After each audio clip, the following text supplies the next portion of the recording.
Hey everybody, back with another arcade repair video, some more GORF boards to repair. In my last video we messed with 3 different ROM boards, all domestic ROM boards. I'll link to that video. And I left off and I forgot to work on this foreign board here, so we're going to start the video with that, and then we're going to test all the DRAM cards. I have 2 loose cards as well as 2 in this cage, and I think 2 in another cage that we're going to test. So we're going to do all the DRAM fixes, hopefully in this video, if there are any fixes. I'm sure there will be. And we're also going to start with this ROM board. So I'll be right back, and we'll start with the ROM board. Alright, the first thing I want to do is check to make sure the board is strapped correctly, and at least that the ROMs are in the correct order.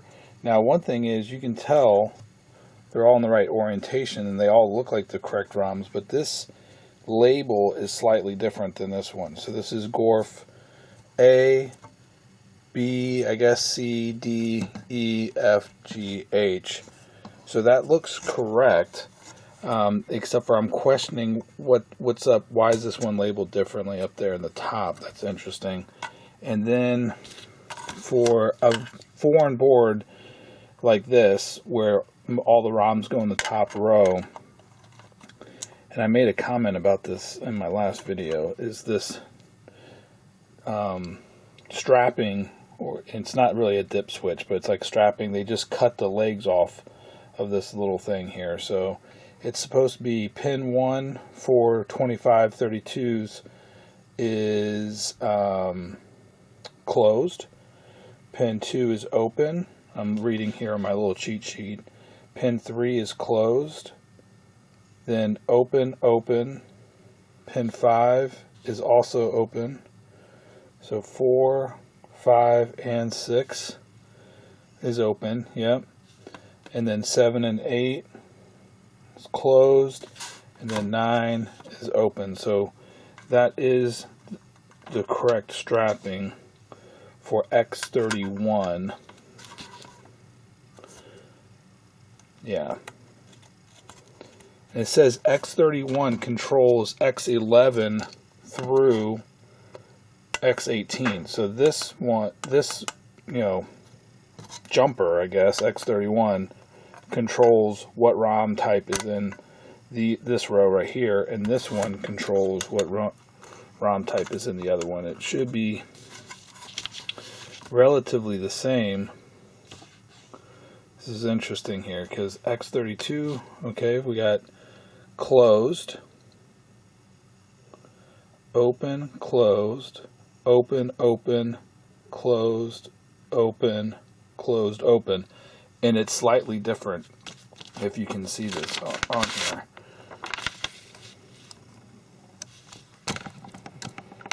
They're not identical like on the domestic boards, and I'll link, just like in my previous video, I'll link to the thread where I have a printout of this. But basically, it has to do with how U12, the address line, U12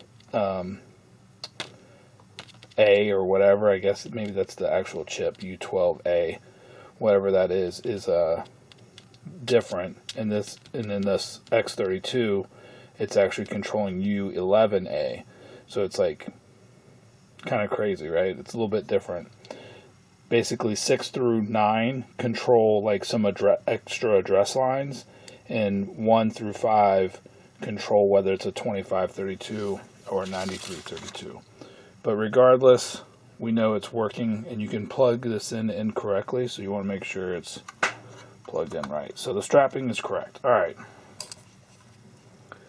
Now, let's plug this thing in. Alright, have the board plugged in. And we're getting resetting. And if you can see my shirt, look, see, I got John's arcade shirt on. But anyway, yeah, we're getting resetting. So let me put in my test ROM and see if that boots up. The test ROM booted up, so that's good news. And it says, press for SRAM test. I know it's difficult to see there. It says SRAM test in progress, and SRAM test passed. So this board, it's got to be the ROM, so we're going to need to test those ROMs and it might be this very first one, honestly. So let me go remove these and test each one of these, I guess. That's the best way to do it. Alright, I have that A ROM in, and I have 2532 loaded, and we're going to verify it. Alright, we get a device insertion test. We're just going to slightly move it to the right or left. Interesting. It's not making great contact with the legs. And then we get a verifying at VCC minimum error, and it tells you which ones that it's reading incorrectly. So when something like that happens, what I can do is go, I've shown this before, but you can go to device options, and I'm going to change, instead of verifying at plus or minus 10%, I'm going to do plus or minus 5%. Now let's hit verify again. And it passes at plus or minus 5%. So I know it's programmed correctly. So what I want to do is I'm actually going to reprogram the chip without erasing it.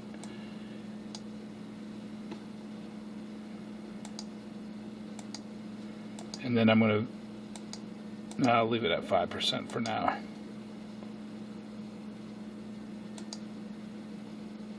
And you can see it's programming it. So I'm just reprogramming the memory cells, you know, pushing whatever.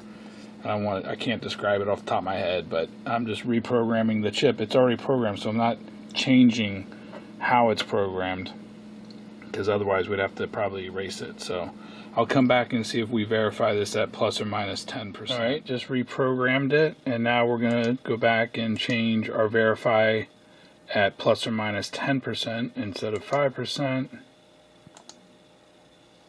and it verifies fine. So that might have been the only issue. I have no idea. We'll come over here. The one other thing, we'll go ahead and put that in, is there was a bad leg. Pin 23 is slightly broken on F. So it might be making enough contact. I'm not sure. It could be because the voltage isn't perfect on the board and it couldn't read this first ROM correctly. But we'll find out here in a second if it's working. Nope, still resetting. So we still have a problem. It could be that other ROM chip. So let me check that. Okay, on a hunch, I thought that it might be the ROM, so I took all the ROMs out. I'm soaking them in Tarnex because they are gold legs, so that should clean them up. But there's the one I think in F was bent a little bit, so I took the ROMs out of my ROM board, put them in here. Let's just test it, because I think I could tell it just seemed like it was, you know, a connectivity issue on the ROM. So either bad sockets or, there we go, bad sockets or just bad pin legs. And you can see the board boots fine with my ROM. So it's definitely nothing else on the board. Just have to work out sockets and straighten out the ROM legs probably. Alright, I cleaned all the legs of the ROMs and I fixed or addressed, let's see, right there, those two right there. Not a great job, honestly. There's two, you know, one after I was cleaning them, God, I can't talk. Pin 24 broke. Pin 23 was already kind of messed up. Then I went ahead and replaced that socket as well. But that's the only socket that I replaced. It was just that one.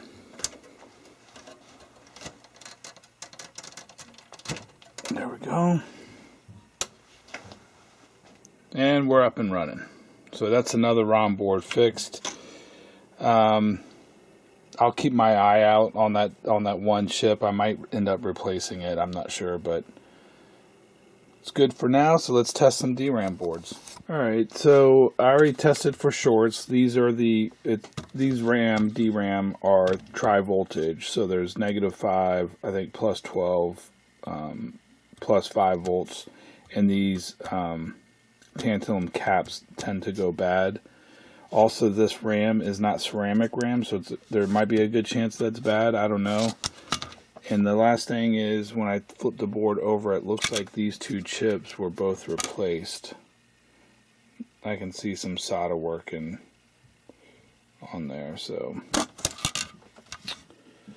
we'll put this in and power it up, and we can tell that something is not right.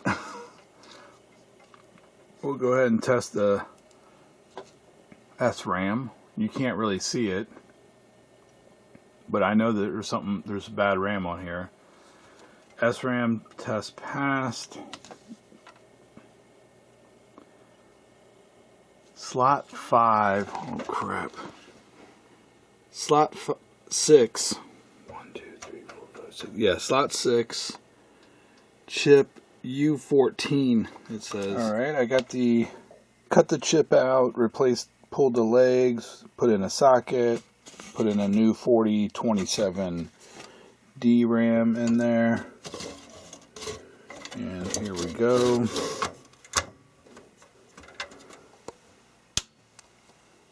Alright, that's the screen we're looking for. GORF Diagnostics, blah blah blah, press fire for SRAM test. And that, obviously the SRAM is on the ROM board, so that's not what we care about. SRAM test passed. And there goes our DRAM. I don't know why it looks like kind of odd on my composite video, but this would look different in the cabinet or with RGB, with the RGB card wired up like this. I just don't want to take the time to actually screw with that. I probably should, actually, I don't know. DRAM test passed, so thank you again, Mr. Mark Spaeth. Another DRAM card repaired with a simple ROM test. I can't thank, Commander Dave and Mark enough for making that up, because it would be a pain in the butt to troubleshoot that otherwise, so. Alright, let's do some more DRAM cards. Showing you guys that, I was testing a RAM card, put it in there, and pow! Smoke and smell and everything. Let me pull that thing out. As soon as I powered it on, cap blew up. That was ridiculous. I tested it for shorts. It didn't seem shorted, and I didn't show that part, right? And then I pulled this card out and plugged it in, and pow! Went nuts. I don't see any previous work done really on it. Man, it smells, and it fired up. Hopefully it didn't mess up my board. Yeah, these two boards here came out of one of the cages, so let me put in a good RAM board and just test my board set real quick. Let's see. Is this my good RAM board? Yeah. Yeah, this is it. Woo! Hopefully that did not screw up anything else on here, because that would suck. Put it in slot 5. I don't know what slot we should have it on. Okay, thank God. Whew. So, still good.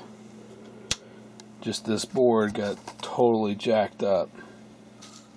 Okay, I had some 15 microfarad tantalum caps, even though I think you could get by with a 10 microfarad electrolytic or 22 or something. Oh yeah. Let me take this out. That's tight. Right. Boards in, boards out. Alright.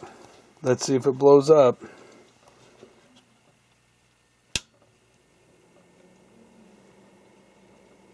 It does seem like there's a little bit of a short or something.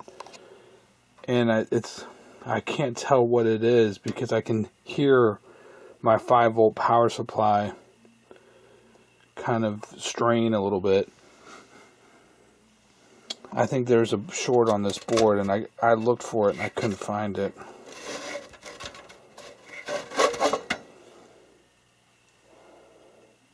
Yeah, it smells weird. I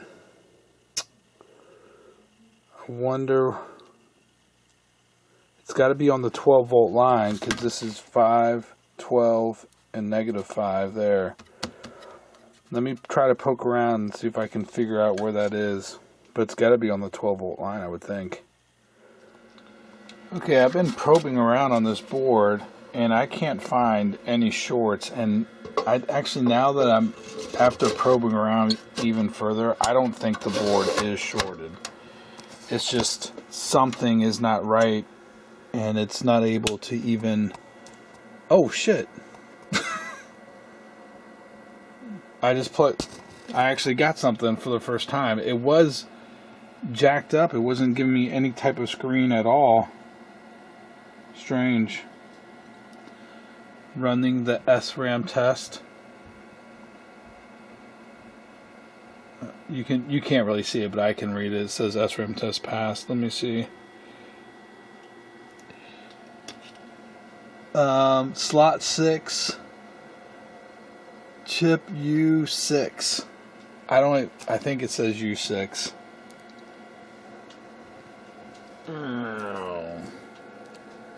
How's that look? Slot 6, chip U6, I think. It was messed up, and I was going to do something else, but whatever. Let me pull it out. That's what I was getting before, so you couldn't even read it. It doesn't, you know what I mean? It looked messed up, and I heard a little noise, but I think that's just the noise I hear on the screen. Power it off. See, it's still jacked up. Boom. And then I just power cycled a few times and ended up getting it at least somewhat legible, which is kind of crazy. And then let's see if it's U6 every time. Crap, U6 every time.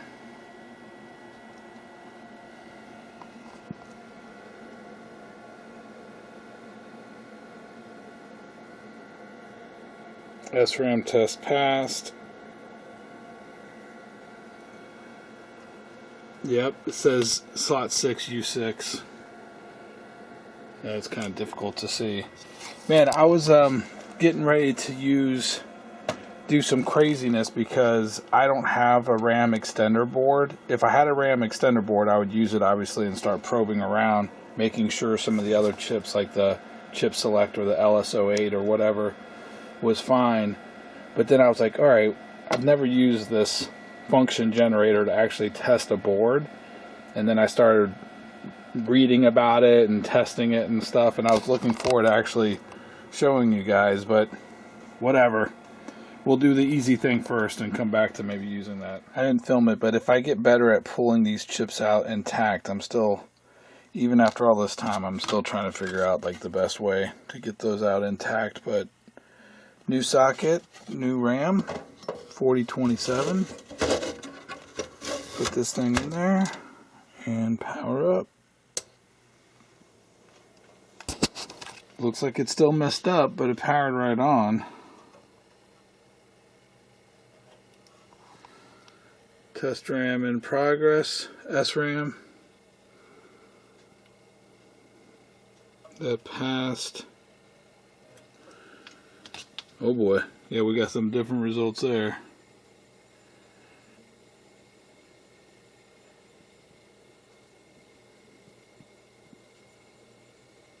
What is our DRAM going to say?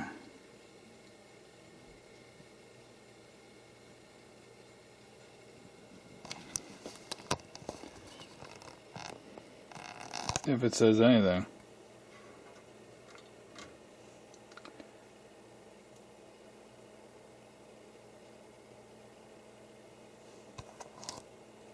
Alright, let me come back. Alright, I'm not really making any progress, but I did take the RAM board out, wired up positive 12, plus 5, negative 5 onto my capacitors there, and then I was using my signal generator here. It has a TTL 2 volt peak to peak setting, and you can set it up so it's like a square wave, obviously. Well, no, I think it's always a square wave, but you can set up the range so it's like either 100 hertz or 1000 hertz, and you can adjust it with this variable thing. Anyway, it's pretty cool. I was just putting a signal on I think this is an inverter. It's a Schmidt's or whatever, I don't know. Hex Schmidt inverter 7414. And I was looking at the 7808. And they look fine. I'm just looking at the inputs and outputs. And this isn't like an and this is an inverter. And very easy just to hook up a signal generator and plug it in and see what it looks like. I was trying to get like something on the address lines and the row select and chip select, you know, and see if I could activate the data output line of each RAM chip, but I haven't been able to figure out. I've just been experimenting it. Anyway, I'm going to put I'm going to put this RAM board into my working GORF set because there's some type of sync issue going on when I'm looking at it. Some weird sync thing. I don't know what's going on, so I don't know if the RAM board is putting some weird load on the counters. These aren't counters. These are two multiplexers, I think, and 2 shift registers is what's on here. So, and there's row address select and some other stuff there, but I don't know, something when I plug this board in is causing my sync to go nuts, so I don't understand that yet. Yep, it's definitely easier to read in the cabinet with the RGB hooked up correctly. DRAM test failed, slot 6, chip U5. I replaced U5. We know SRAM's good. But obviously there's still some messed up DRAM. Now it's chip U8, it says.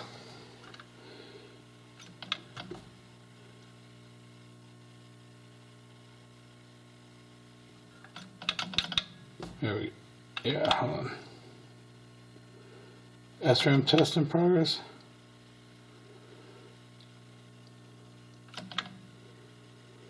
Yep, U8 much better. Right. I think that should be all the DRAM that's bad. Just replaced U8.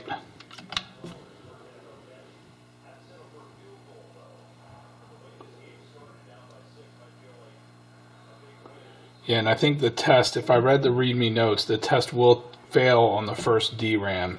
So it kind of goes, I think, in order like U1, U2, U3, U4, U5, U6, like that. And so the fact that it's running longer right now, probably, and we didn't see any lines, means that it's passed. All right, so good RAM test. I need to figure out how to hook this up on my the video correctly on my PBM. Right, just to wrap up this DRAM card, put it in, blew out the capacitor there. You can see that right there. That was the 12 on the 12 volt line. Then ended up testing, figured out that U6 I think was bad first, then U5, but it's supposed to go in order, right? U1, U2, U3, U4, U5. That was interesting. I think it goes in order, I'm not sure. Then U8. I did test one of the 4027s in my Neolock, and it tests fine. I cut the rest of them out, replaced the capacitors, and one DRAM card down. Like 4 or 5 more to go. Alright, I rigged up the RGB interface board there that basically takes it's not really S-video, but it breaks it out and breaks the sync from the one of the signals, whatever. You guys probably know that already if you're watching this. Rigged that up. I have a card missing, obviously, but the test ROM is in. And I just wanted to show what it looks like on the screen with just slot 6 out. So I actually get sync in a boot, but we have a whole bunch of obviously graphics issues. So that is kind of interesting to me, and you can definitely read it much better, right? So I'm gonna have to permanently wire something up with that RGB interface card, a spare card there or something. I'd film every board because we missed the fireworks of these capacitors blowing up last time. I did already measure them. It's not shorted. Clean the edge there. Let's see what happens.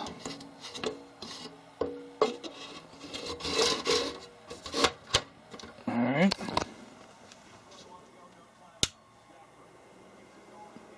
Looks like we probably have some type of problem. And I have to wire up my test.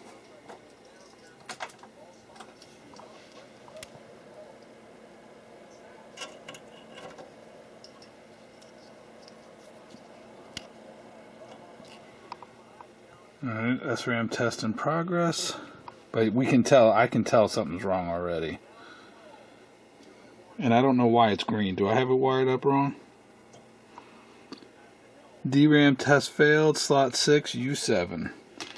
Can't make it any easier than this, y'all. Alright, that's it. Just one bad RAM on DRAM on that board right there.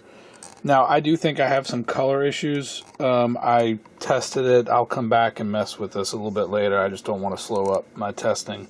But that RGB board might be bad. Not sure what's going on, or I have it wired up wrong.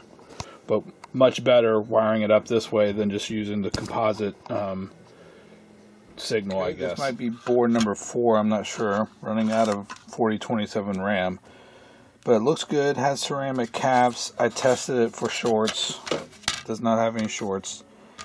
But look at that right there. It looks like somebody had put some extra solder on it, or I'm not sure what's going on there. I'm going to clean up that card edge here real quick. Alright, so yeah, I'm just going to go ahead and plug it in. I did clean it up and it seems like it's okay. Hopefully, I'm playing some 70s country music in the background. Hopefully no one can hear that. That one looks good, actually. That one's probably going to test out fine. Not unexpected with the that ceramic SRAM test fine. There we go. Alright, yeah. So it looks pretty good. It's actually going through the full DRAM test. Besides the weird colors, because probably of my setup or that RGB interface board there. Not sure. Alright, let's see, come on, I gotta keep talking so YouTube doesn't hear that music and turn it off for me. Boom, DRAM is actually number 5. So turn on my ESR meter there, like this, and then we go like that. That looks good. Like that. This checks for shorts and ESR, and they all look good. So we're going to power that up. Let's see if we get any. I already cleaned the edge connector. Looked like somebody had reflowed some solder on one of the finger edges. Alright. It looks good. Looks like it's going to be working fine. Turn that down.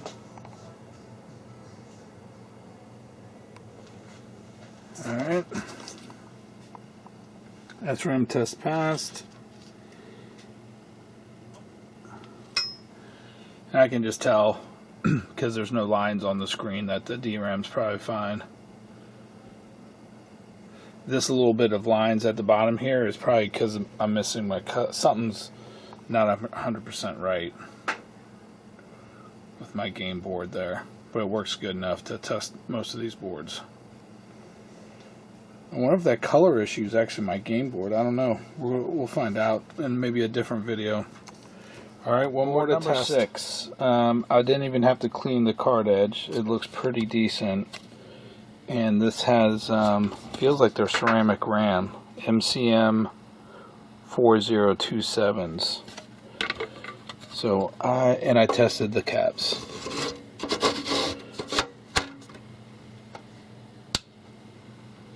Yep, looks like it's probably good. And I'm not shocked.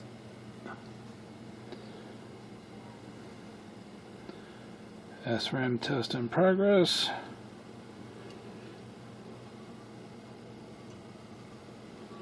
And then we got our DRAM.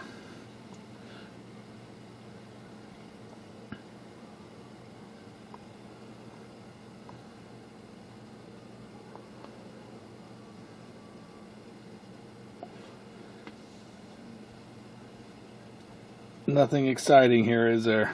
I was hoping there would be some exciting stuff and I could figure something out by injecting a signal on some of the chips and stuff, but the test ROM just makes this pretty easy. So let me see how long this video is, and I might come back. I'm not sure. We'll see.